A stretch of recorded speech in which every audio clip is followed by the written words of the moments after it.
Agora, qual é a posição da UNB, cara? Como foram os seus dias pós esse primeiro episódio, né?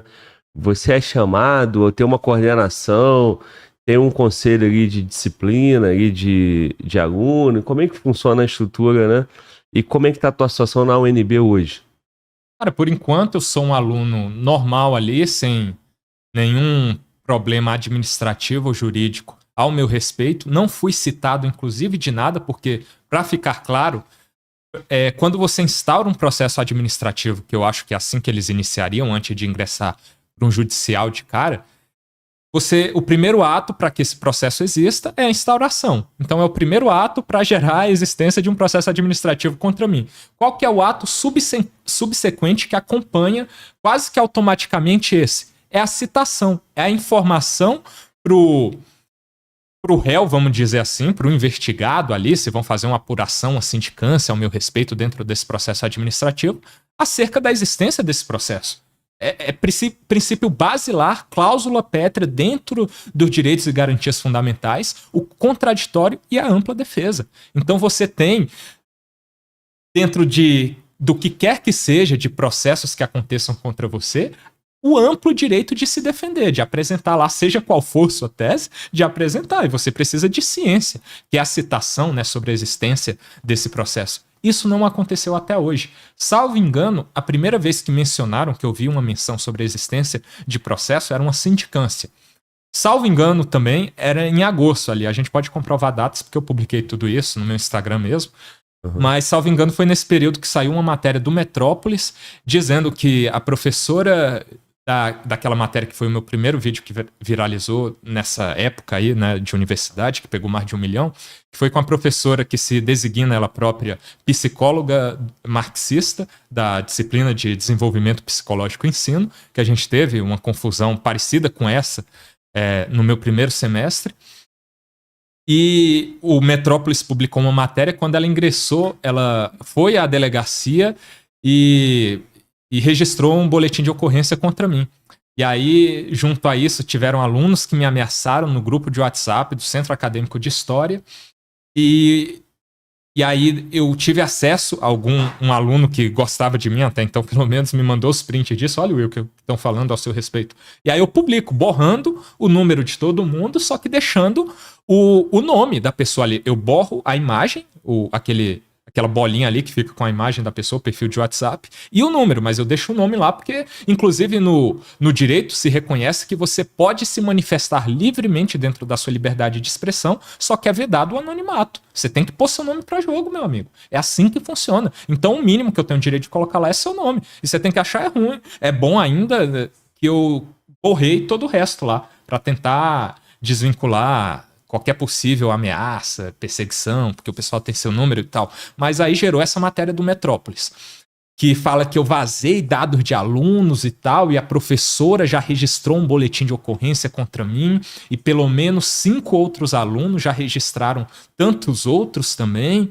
Então tô cheio de boletim de ocorrência que eu não tive ciência de nenhuma e tive só a partir dessa matéria que eu fui atrás ainda para prestar minha versão. Voluntariamente eu fui na delegacia, coloquei minha versão lá, mas desse dos alunos não tive nem ciência ainda. E junto a isso, dizia que lá havia uma sindicância da UNB já me investigando e tal. E aí também, o que eu descubro no meio desse caminho aí? Um inscrito me manda lá: olha aqui, Will, que é o camarada que escreveu essa matéria. Fui pesquisar dentro do próprio site do Metrópolis, eles têm a designação ali do quadro de funcionário deles, com foto, inclusive, e uma breve descrição de quem é o camarada. Aí tava lá, foto de aluno do cara, bem caricata, né? Aluno de esquerda. E dizendo lá: estagiário sob a supervisão de fulano de tal, discente do curso de jornalismo, comunicação social da Universidade de Brasília. Tinha que ser, né, meu amigo? Um cara que, inclusive, eu tô colhendo os dados dessa galera toda. É uma vida dinâmica, difícil de eu conseguir fazer tudo, mas tô sistematizando tudo para processá-los todos de uma vez. Esse cara, inclusive, comete várias fake news contra mim lá, e o Metrópolis junto também, né? Mas é ali que eu tomo ciência, fazendo esse rodeio todo, né, para dizer que eu tomo ciência ali dessa sindicância que existe teoricamente contra mim. De agosto, salvo engano, início de setembro. A gente tá, o quê? 6 de novembro, e até hoje eu não fui citado. Há uma sindicância que investiga sei lá o que sobre mim, porque eu não fui citado, não tenho ciência de nada a não ser essa matéria, e ninguém me informou nada dentro da UNB. Muito estranho, né? E agora saiu matéria do UOL também, que eu vou falar mais sobre. Eu não tive nem tempo de publicar ainda, mas salvo engano foi na sexta passada. Já passei o olho por ela ali também, que comete diversas fake news ao meu respeito, que informa que tem outras sindicâncias sobre mim também. Foi instaurado um novo procedimento administrativo em sindicância pelo ICH, que é o Instituto de Ciências Humanas, a qual meu curso de História está vinculado, investigando alguma coisa sobre mim também. E eu não tenho ciência de nada disso. Então, a princípio, eu tô ok, mas eu não tenho ciência de nada que eles se utilizam de dizer que tá me investigando em algum sentido. Na sua interpretação, qual o objetivo dessas matérias, né? Matéria do Metrópole com o estagiário, aluno da UNB. Matéria do UOL, agora, né? Recente. Seu nome tá tendo repercussão em canais que se identifica com a tua causa, né? É o nosso caso aqui. Sim. E aí ligam as turbinas do motor da comunicação, né? Sim. Que tem uma intenção também. Minha intenção contigo, saber o que acontece na UNB, saber a tua missão, o que te motiva a fazer aquilo ali e tal, né? E que você apresente situações, até como forma de prestação de conta, né? Como transparência do que acontece na universidade, para que a população, que a sociedade saiba. Intenção do Metrópolis, intenção do UOL. O que tu interpreta? Porque pelo que você me narrou aqui, eu só percebi descredibilizar o teu nome, o teu trabalho. É a minha percepção também, e servirem como ferramentas à perseguição que esse pessoal do outro lado aí, que eu vou enquadrar como...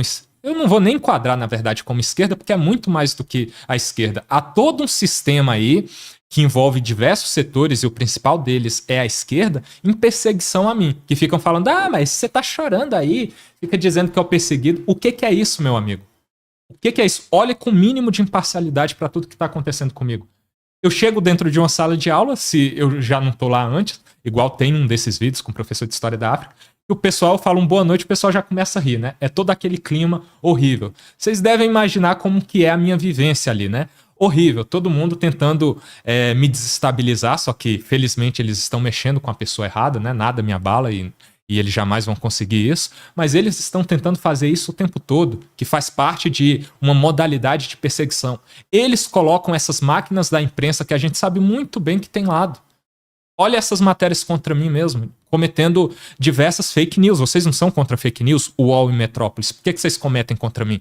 Ah, tá, é porque dependendo do lado, fake news também é um conceito relativo, como democracia é, né, para o presidente da república, por exemplo, né? Então tem tudo isso. Aí eles colocam essa máquina para me perseguir, sim, para descredibilizar o meu nome, para dizer que eu que estou sendo ameaçado e perseguido por alunos da UNB, ao evidenciar para o grande público essas ameaças que eu estou sofrendo, de pessoas falando, a gente precisa jogar fezes nele. Vamos colocar nessa palavra assim, né? A gente precisa pegar ele num beco escuro e dar uma lição nele. Alguém tem uma chave de fenda aí? Tem alguém com molho de chaves? Lá no CAIS, que é o Centro Acadêmico de História, tem pelo menos 4 tacos de sinuca. Rapaz, o diálogo não é um caminho, o diálogo é isso daqui. Aí o cara junta uma foto lá de um taco de beisebol escrito diálogo, que a gente sabe muito bem o que isso significa, né? Diálogo para eles é porra. E coisas nesse sentido, diversas coisas. Aí eu dou publicidade a isso. Aí eu estou vazando dados dos alunos da UNB para eles serem perseguidos pelo meu público feroz, que vai lá dizer que ameaças, né, e que vai perseguir esse pessoal. Mas é sério? Com base em quê? Porque vocês não juntaram nada. Eu tenho provas, eu juntei os prints lá. Cadê os prints de vocês dizendo que alguém do meu público foi lá fazer isso? E ainda que fosse, eu tenho controle sobre terceiros agora? Vocês me ameaçam desse nível. Não foi de morte, mas você quer me pegar num beco escuro ou com taco de sinuca na galera do CAIS lá que me odeia, vai dar em quê? E aí, digamos que eventualmente, que vocês estão só afirmando aí com base em nada, mas não juntaram nenhuma prova, que meu público faça isso de volta. A culpa é minha? Vocês não estão incitando esse sentimento em quem gosta de mim? Tipo, caramba, tem toda uma coletividade de pessoas que deveriam estar numa academia sustentada pelos meus impostos, numa universidade pública federal, que deveriam estar lá para estudar e estão perseguindo um aluno que pensa parecido comigo, E só porque ele pensa de uma forma dissidente do status quo ali, do pensamento majoritário, ele está sendo perseguido? Cara, é preciso entender que isso vai causar indignação nas outras pessoas. Só que eu estou sempre tentando fazer uma ponte do jeito certo. Desde lá do início, eu fiz o vestibular, passei, estou matriculado, faço tudo certinho, levanto a mão, peço permissão, respeito a autoridade do professor para falar, para contrapor os argumentos dos textos que eu leio todos, para fazer parte do debate. E aí o outro grupo age desse jeito, me designam e fazem uma assembleia ao meu respeito, me chamando de fascista, assembleia antifascista. Cara, qual que é o sentimento que vocês vão despertar do outro lado? Mas ainda assim vocês não juntaram prova de nada. E eu juntei. E aí o Metrópolis, por exemplo, nessa matéria, desvirtua toda a lógica para me descredibilizar e fazer com que isso se torne uma inverdade acerca de mim e passar pano para o que os alunos fazem contra a minha pessoa ali, que são ameaças gravíssimas. Pois é, inverteu o fato, né? E da mesma forma, isso vai incendiar os alunos, né? Claro. A fazer mais ainda contra você. Porque você tá ali naquele ambiente, você tem um grupo, você e mais quantos? Você lidera um grupo, como é que é isso?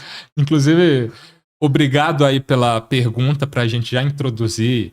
E talvez quem estiver assistindo, eu já converso com algumas pessoas, mas quem estiver assistindo e não tiver ouvido isso sair da minha boca ainda, eu já vou falar, né? Que a intenção futura é que a gente sistematize de forma formal, ou começando já informal mesmo, que a gente meio que tem um grupinho que começou com o pessoal que ia me apoiar lá nessa assembleia antifascista, mas um grupo de pessoas com pensamento dissidente como o meu ali. Você não pensa como a maioria, que é de esquerda ali, que você tem que se submeter a esse pensamento, senão você é excluído de tudo. Então eu espero conseguir formalizar isso mesmo junto ao UNB. Já estou pensando sobre isso logo mais, assim que eu tiver um tempo, que a vida está corrida, eu vou colocar em prática essas questões, conversar pelas vias formais ali, talvez o decanato de graduação, não sei, o instituto que for responsável lá dentro da UNB administrativamente, vou conversar para a gente formalizar. Conseguir um espaço ali, montar um grupo. Mas lá, hoje é você hoje sozinho. Sou eu. E uma galera informal que eu te disse, né, desse grupo de Telegram que a gente tem, que a gente montou para ir me apoiar nesse dia da Assembleia Antifascista, que eles me apoiam ainda, né? Sempre que eu preciso, mas é um grupo reduzido. Quem dá as caras, por enquanto, sou eu. Pelo que eu entendi, já tem uma estrutura organizada e essa estrutura organizada está direcionada todos os canhões para você. Total, e tal. E você está sozinho nessa. Sim. E seria interessante você ter... Da minha oposição, dos meus inimigos, entre aspas, vamos colocar assim. Isso. E ainda assim tem matéria dedicada contra você, né? Então, cara só. O que deve estar sendo interpretado pela mídia mais uma vez, né? Que você é um camarada extremista, né? Pelo fato de você não concordar com aquela estrutura montada, né? Sim. Institucionalizada já ali na universidade. Mas se é isso, então o pensamento só tem um lado, né? O pensamento, a produção do conhecimento, né? Na academia, tem que seguir aquela estrutura que deixaram lá, né? Então, acho que é bem interessante você realmente conseguir, né, desenvolver esse tipo de coisa. Agora, passa pra gente, cara. Eu sou um camarada que eu não fiz Enem, né? Na minha época não tinha Enem, né? Mas eu não busquei fazer uma faculdade federal. Mas, no mundo dos concursos, né?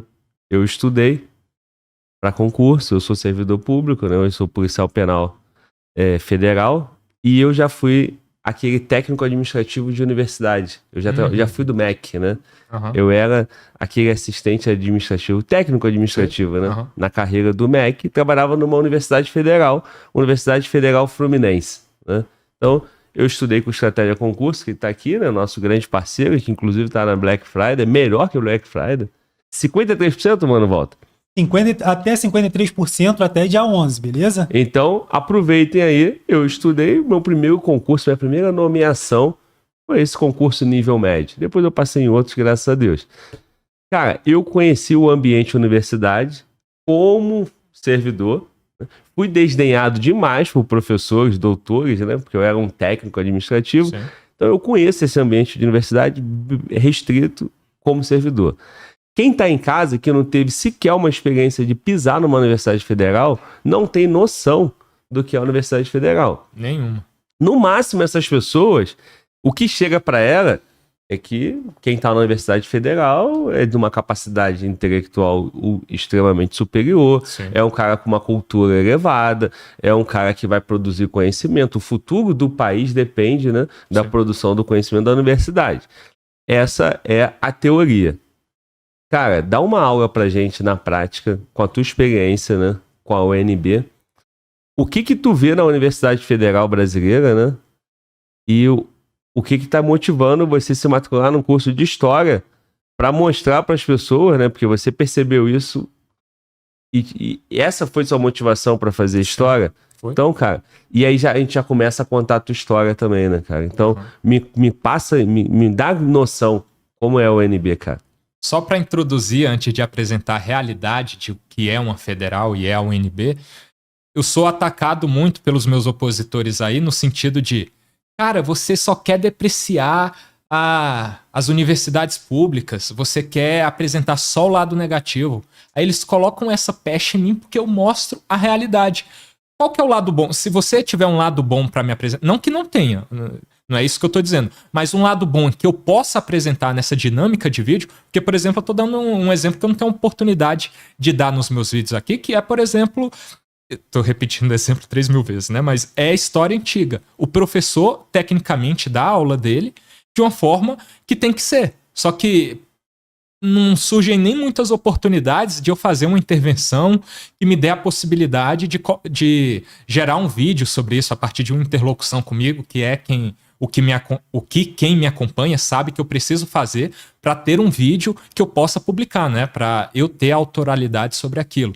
Mas é algo positivo, por exemplo. Agora, a dura realidade das universidades públicas que a gente precisa modificar urgentemente é que a esquerda dominou de forma a destruir aquele ambiente, tanto estruturalmente, de forma física, quanto da superestrutura ali, da questão cultural, da forma como a própria dinâmica de ensino, de transmissão do conhecimento se dá, e isso precisa ser combatido. Porque o primeiro ponto, que eu acho que é o que todo mundo, por mais que não tenha a dimensão real de como é pisando o pé dentro de uma, é a estrutura em si física. Como é deprimente, assim. Tá tudo destruído, a UNB mesmo, a gente tem um pavilhão ali principal, que é o ICC. E é o minhocão ali, aquele bloco de prédios e tal, que todo mundo já deve ter visto alguma foto pela internet aí. Cara, é deprimente. Parece que eles não fazem manutenção de propósito para ficar uma parada mais rústica.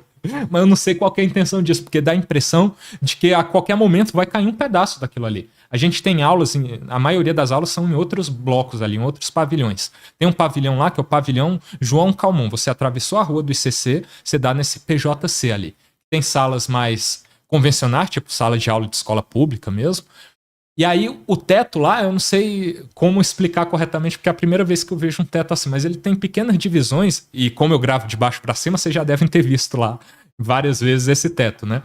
E tem algumas divisões assim e quadrados relativamente não muito grandes, tipo metade dessa mesa aqui, um quadrado da metade dessa mesa, por exemplo. Teve uma vez que eu tava nessa boa aula de introdução ao estudo da história do semestre passado e despencou um pedaço desse, só que é um quadradão de madeira, assim, é tipo o forro de lá. Despencou numa cadeira que felizmente estava vazia. Se aquilo ali cai de quina na cabeça de alguém, é traumatismo craniano certo, na hora. Pessoa muito provavelmente com impacto ali, a velocidade que um trem daquele peso ia cair, talvez morreria, teria alguma sequela pelo menos. Então a gente tem essa estrutura precária de uma forma inexplicável com orçamento que é destinado para as universidades. Manutenção deveria ser feita e não é o primeiro ponto. Por falta de manutenção. Agora, a estrutura física também por vandalismo, que não é encarado como vandalismo, né? Como é que é essa parte? Esse é o segundo ponto que a gente precisa destacar, que é o mau cuidado por parte dos alunos mesmo. Além de não haver manutenção, parece que aquele ICC mesmo, que é o prédio principal, não é manutenido desde a época da criação da UNB, que eu não me lembro exatamente o ano, mas deve ser a década de 60 e pouco ali, de quando Brasília foi criada, parece que nunca houve uma manutenção. Aí os nossos nobres alunos ali, muito preocupados com estudar, passam a maior parte do tempo fora de sala de aula, em centros acadêmicos e pichando tudo que podem ali, principalmente nos HHs, que são os happy hours, que eles fazem na UNB ali toda quinta-feira, pelo menos a cada 15 dias é feito um desse.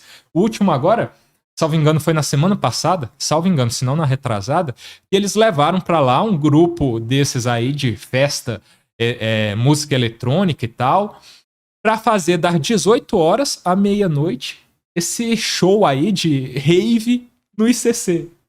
Então a gente, só para vocês entenderem, a gente tem lá a modalidade de cursos noturnos que a gente divide em horários lá. Eles, né, administrativamente, dividem em primeiro, segundo, terceiro e quartos horários. Mas é basicamente de 18 horas até as 10h30. Então de 18 horas às 10h30, a gente tem aula acontecendo no ICC. E rolando festa. E rolando festa, ali do lado, no seu binho, que é a portaria principal lá, que eles inclusive fazem como uma forma depreciativa pro Uniceub, que é uma das principais faculdades privadas aqui do DF, como se fosse um lugar onde você fica à toa, essa portaria lá, o seu binho, como se eles ficassem em sala de aula estudando. Boa parte deles, não é todo aluno que é à toa, não é isso que eu tô dizendo, tem muito aluno que é esforçado, que vai lá para estudar, né? Só que como eu estou em humanas, meu amigo, como a maioria dos cursos que eu pego é isso, humanas, ciências sociais, principalmente história, né, dentro das humanas ali, sinto informar, mas a maioria dos estudantes, pela minha experiência prática, não quer estudar, não. Os próprios, aí eu já vou entrando, eles picham tudo, destroem, fazem esse HH, destroem toda a estrutura, que já não é manutenida mesmo convencionalmente. Aí eu vou entrar aqui no terceiro ponto, que é a própria sala de aula. Por que a gente, enquanto sociedade, acordou por meio do contrato social, essa coisa abstrata que eles amam tanto falar, né? Que a gente tem que pagar impostos para subsidiar o Estado, que envolve a educação e as universidades públicas de educação superior. A gente acordou isso, não foi para que a gente formasse uma elite intelectual, no bom sentido da coisa, de pessoas que vão se dedicar para um patamar superior de nível de conhecimento. Todo mundo tem que fazer o médio ali, pelo menos, em regra, né? Mas o superior, a própria Constituição, na sua parte que trata de educação, diz que é por mérito, né? As pessoas vão se dedicar em um vestibular para passar, ou vão ter que pagar ali de forma privada nas universidades, faculdades privadas, Brasil afora, para ter um nível a mais de conhecimento. Aí esses alunos conseguem passar, ser totalmente sustentado com os nossos impostos para estudar e não estudam. A maioria sequer lê os textos de aula que são para doutrinar eles mesmos. Então eu leio tudo, eu faço 7 matérias, leio tudo, dá trabalho pra caramba, são pelo menos 50 páginas por texto. Só na sexta-feira que eu tenho aula só de manhã. O resto dos dias, de segunda a quinta, são pelo menos 2 aulas por dia, terça e quinta são 3 aulas por dia. Então imagina como que é a loucura. E para acompanhar, para não ser um sabotador, igual eu sou acusado injustamente por esse professor de História da África, eu leio tudo. Inclusive, já vou dar um spoiler aqui que tá gravado quando ele finalmente decidiu dar aula, né? Eu vou publicar as partes daquela aula anterior que eu já publiquei uma, são 2 partes ainda, mas já tá gravado uma aula onde a gente tem aula e eu faço intervenções do texto. Aí fica difícil me chamar de sabotador com a aula de referenciamento que eu dou ali, porque ele pede que tudo seja referenciado, né? Ele não tá nem aí para a opinião do aluno. Mas eu faço isso. Isso é para contextualizar o terceiro problema, né? Que a maioria dos alunos não dá valor, o devido valor, que pelo menos 50 mil é gasto por esses alunos. Em torno de um ano ali, geralmente é mais, mas é pelo menos com os dados que se divulgam aí pelas próprias universidades.